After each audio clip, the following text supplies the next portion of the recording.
ગત સાલ ઠંડી પડવામાં હતી. ડિસેમ્બરના લગભગ એક પખવાડિયું પૂરું થવામાં છે, બીજું પખવાડિયું શરૂ થવામાં છે. આમ છતાં જોઈએ તેવી ઠંડી પડતી નથી.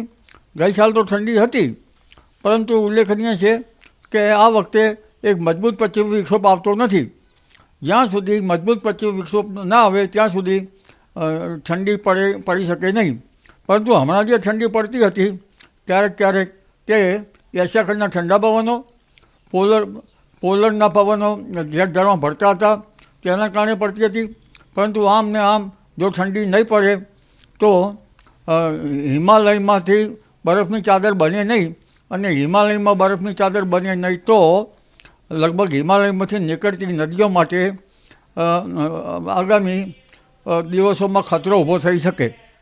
એટલે પશ્ચિમ વિક્ષોભ એ અગત્યનો છે, અને પશ્ચિમ વિક્ષોભથી ઘણીવાર વાદળો આવે છે. એટલે પરંપરાગત જ્ઞાન પ્રમાણે જોવા જઈએ તો જો પંચનિમિત્તયુક્ત વાદળો આકાશમાં ઘેરાય અને આ વાદળો બરાબર હોય તો તેના લીધે 6.5 મહિને લગભગ વરસાદ થતો હશે એવું મનાય છે. પરંતુ આ વખતે વાદળો આવતા નથી. જો કે એક લગભગ મધ્યમ કક્ષાનો પશ્ચિમ વિક્ષોભ આવતા તારીખ 21, 22 ને 23માં હવે ધીરે ધીરે દેશના ઉત્તરીય પર્વતીય પ્રદેશો ઉપર બરફ વર્ષા કે હિમવર્ષા થવાની શક્યતા રહે છે. અને જેના કારણે લગભગ આવતીકાલ સુધીમાં 21 તારીખ સુધીમાં વાદળો ઘેરાવાની શક્યતા રહે છે. કોઈ ભાગમાં વાદળો આવશે. પરંતુ ઠંડી અંગે જોઈએ તો એ 22 તારીખની બાદ દેશના ઉત્તરીય પર્વતીય પ્રદેશોમાં હિમવર્ષા થતાં તેની અસરના કારણે ઠંડી 22 તારીખ બાદ કાતિલ ઠંડીને વેગ મળે. એટલે લગભગ ઠંડી હાડ ધ્રુજાવશે બરફના પવનના કારણે. લઘુત્તમ તાપમાન ભલે થોડુંક ઊંચું રહી શકે અને મહત્તમ તાપમાન પણ ઓછું રહી શકે કે વધુ રહી શકે. આમ છતાં ઠંડા પવનો હાડ ધ્રુજાવશે. અને તારીખ 22, 23, 24 સુધીમાં ઠંડીનો દોર આવશે. ત્યારબાદ લગભગ પશ્ચિમ વિક્ષોભ આવતા નથી, પરંતુ ડિસેમ્બરના પાછલા સપ્તાહમાં અને જાન્યુઆરીની શરૂઆતમાં એક પશ્ચિમ વિક્ષોભ આવવાની શક્યતા રહે છે, જેના કારણે હવામાનમાં ફેરફાર થશે. અને લગભગ ઠંડી જોવા જઈએ તો આ વખતે જાન્યુઆરી માસ ઠંડો રહેવાની શક્યતા રહેશે. જાન્યુઆરી માસમાં પણ પશ્ચિમ વિક્ષોભ આવ્યા કરશે, અને જેના કારણે ગુજરાતના હવામાનમાં પલટો આવવાની શક્યતા રહેશે. તારીખ લગભગ 11 જાન્યુઆરી બાદ ઠંડા પવનો હાથ ધ્રુજાવશે, અને હમણાં તો 27 ડિસેમ્બર આસપાસ પણ ઠંડા પવનો હાથ ધ્રુજાવશે. એટલે ડિસેમ્બરના અંત અને જાન્યુઆરીની શરૂઆતમાં કંઈક પશ્ચિમ વિક્ષોભ આવવાની શક્યતા રહેશે. 11મી જાન્યુઆરી બાદ લગભગ ઉત્તરાયણના દિવસોમાં પણ ઠંડી રહેશે. અને આ વખત ઉત્તરાયણના 13મી તારીખે કંઈ પવનની ગતિ રહેશે. 14મી તારીખે કંઈક પવનની ગતિ મધ્યમ કે ભારે રહેવાની શક્યતા રહેશે.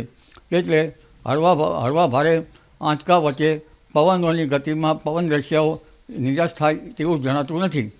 પરંતુ ઠંડીની વચ્ચે પવન છે એ ચગાવવા રહ્યા. ક્યારેક પવનના કારણે આંચકાના પવન વાય તો પવનથી પતંગ ચગાવવામાં હરકત આવી શકે. અને ત્યારબાદ 17મી જાન્યુઆરીએ પણ ઠંડીનું પ્રમાણ વધશે.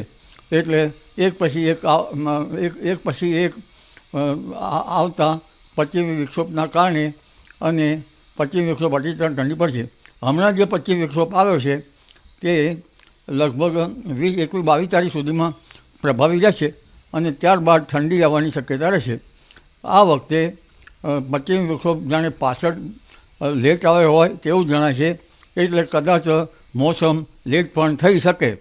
એટલે જાન્યુઆરીમાં ઠંડુ રહી શકે. 20 ફેબ્રુઆરી બાદ લગભગ કંઈક ઉષ્ણતા વધી શકે. પરંતુ જાન્યુઆરી, ફેબ્રુઆરી, માર્ચ અને એપ્રિલમાં લગભગ કોઈ ભાગમાં માવઠા થવાની શક્યતા છે.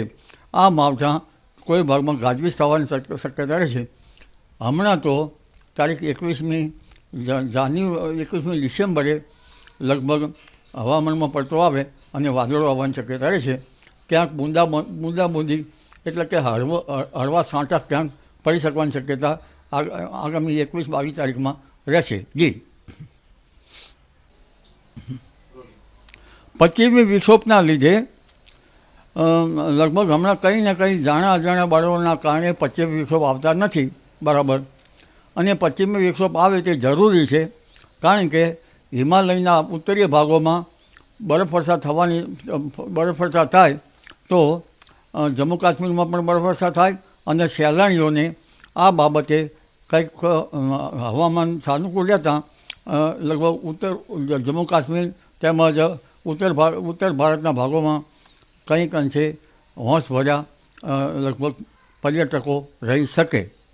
પરંતુ પશ્ચિમી વિક્ષોભ ન આવે અથવા ઓછા આવે તો હિમાલયના ઉત્તરના ભાગમાં હિમચાદર બને નહીં, અને આ હિમચાદર ન બને તો હિમાલયમાંથી નીકળતી નદીઓ માટે ખતરો બની શકે. કારણ કે જે બરફ હિમાલયના ઉત્તરના ભાગમાં જે બરફ બને છે તે હિમાલયમાંથી નીકળતી નદીઓને જીવંત રાખે છે.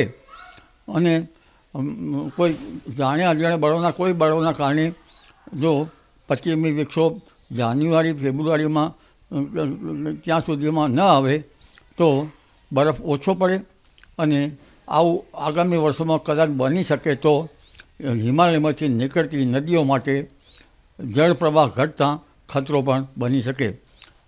એટલે હવે ક્લાઇમેટ ચેન્જ કે જે ગણો તેની અસર તો ભવિષ્યમાં જ કહે છે, પરંતુ લગભગ કુદરત તેનું સંતુલન કરે છે.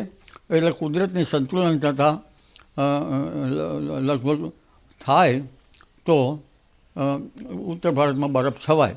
આ વખતે મેડિટેરિયન સીમાંથી લગભગ જે ભૂમધ્ય મહાસાગરમાંથી ઉઠતા પશ્ચિમ વિક્ષોભ કેમ ઓછા આવ્યા છે તે સમજાતું નથી. તેની અસર રાતો સમુદ્ર અને લગભગ કાસ્પિયન સમુદ્ર અને એટલાન્ટિક ભાગો સુધીમાં તેની અસર થઈ શકે, અને તેની અસર લગભગ જમ્મુ કાશ્મીર, હિમાચલ પ્રદેશ, પાકિસ્તાનના સંલગ્ન ભાગો, રાજસ્થાનના ભાગો પ્રભાવિત થઈ શકે.